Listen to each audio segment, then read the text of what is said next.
Herr Präsident, werte Kollegen, liebe Gäste auf den Ring! Ich glaube, wir sind uns alle einig, die hier heute noch sitzen bei dem wichtigen Thema. Niemand möchte ein atomares Inferno. Und bitte glauben Sie mir, ich weiß, wovon ich rede. Ich habe in meiner Jugend Gefechtsköpfe trainiert, auf Trägerraketen zu schrauben. Und werte Anwesenden, bitte hören Sie mir zu. Dabei hatte ich oft diese bangen Gedanken an meine Heimat, unsere Zukunft und das unendliche Leid in dieser Apokalypse. Die US-amerikanischen Atombombenabwürfe auf Hiroshima und Nagasaki töteten insgesamt mit Folgeschäden ca. 300.000 Menschen. Dazu kommen weltweit unzählige Unfälle und 2 Reaktorkatastrophen. Und ich kenne selbst Menschen in meinem Umkreis, die Angehörige bei der Katastrophe in Tschernobyl verloren haben. Auch als Arzt weiß ich, die Strahlenkrankheit kann den qualvollen Tod innerhalb von Minuten bedeuten. Jegliche medizinische Ethik und Versorgung, die hier größtenteils ad absurdum geführt wird. Deshalb stellt die AfD klar auf die Seite des Lebens und der Menschen in Deutschland, die kategorisch Kernwaffen besonders auf deutschem Boden ablehnen. Die Bundesrepublik verfolgt derzeit eine orientierungslose Anpassungspolitik, die dazu führt, dass zunehmend andere Staaten und Institutionen die deutsche Außen- und Sicherheitspolitik beeinflussen und steuern. Es ist vielleicht vielen gar nicht ganz klar, eine atomare Katastrophe ungekannten Ausmaßes ist jederzeit auch auf deutschem Boden möglich. Niemand möchte ehrlich gesagt in der Nähe eines solchen Zieles sein. Wir, die AfD, fordern die Bundesregierung deshalb, wie im Antrag auf, ihre Pflicht dem deutschen Volke nachzukommen und den seit 20. September 2017 ausliegenden Atomwaffenverbotsvertrag zu unterzeichnen.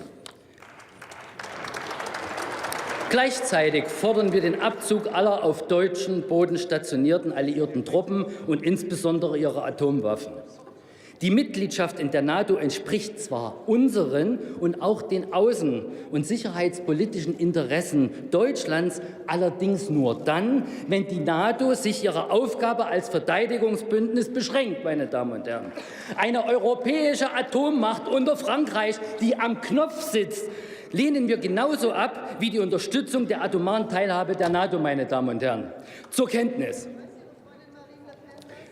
Die neue Militärstrategie der USA umfasst Elemente wie Prompt Global Strike mit 32.000 Marschflugkörpern, Cyberwaffen und Drohnentaktik mit zigtausend unbemannten Flugkörpern.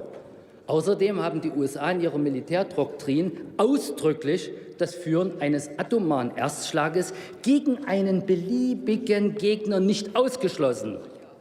Dennoch, das muss man in aller Klarheit sagen, die USA ist und bleibt trotz starker hegemonialer Eigeninteressen ein wichtiger Bündnispartner Deutschlands.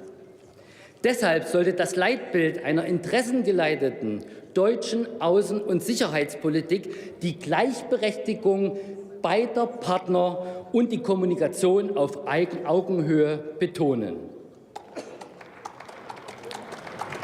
Der Abzug aller Atomwaffen von deutschem Boden setzt eine Sicherheitspartnerschaft mit den uns umgebenden Atommächten voraus und sollte in eine globale Gesamtsicherheitsarchitektur eingebettet werden, deren Ziel die vollständige atomare Abrüstung ist. Dennoch, die Einsatzbereitschaft der Bundeswehr bleibt das A und O, meine Damen und Herren. Aber genau diese Einsatzbereitschaft lässt zu wünschen übrig. Die Bundesregierung hat die Interessen der Sicherheit der deutschen Bevölkerung nicht nur durch bei völlig verfehlten Asylpolitik die Augen verloren, sondern lässt auch die Umsetzung solider Verteidigungspolitik vermissen. Von 15 deutschen Fregatten sind nur 9 einsatzbereit. Von 6 U-Booten, eins der Stolz der deutschen Marine, ist nicht ein einziges einsatzfähig.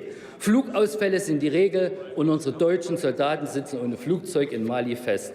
Zusammengefasst, das momentane Agieren unserer Bundesregierung ist ein außen- und verteidigungspolitisches Desaster. Der Wunsch allerdings, unseren Kindern ein Deutschland in einer friedlichen Welt ohne Atomwaffen und Massenvernichtungsmitteln zu hinterlassen, teilen wir als AfD-Fraktion vollumfänglich. Und das sollte auch die Bundesregierung tun.